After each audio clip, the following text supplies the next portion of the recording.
بسم اللہ الرحمن الرحیم۔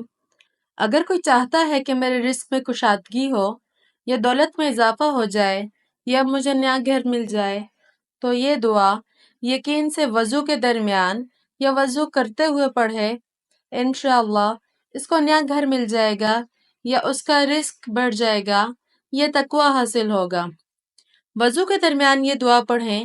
حضرت ابو موسیٰ اشعری رضی اللہ تعالیٰ عنہ سے روایت ہے کہ میں رسول اللہ صلی اللہ علیہ وآلہ وسلم کے پاس وضو کا پانی لے کر آیا۔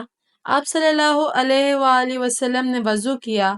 میں نے سنا آپ صلی اللہ علیہ وآلہ وسلم یہ دعا پڑھ رہے تھے: اللہم اغفر لی ذنبی ووسع لی فی داری وبارک لی فی رزقی۔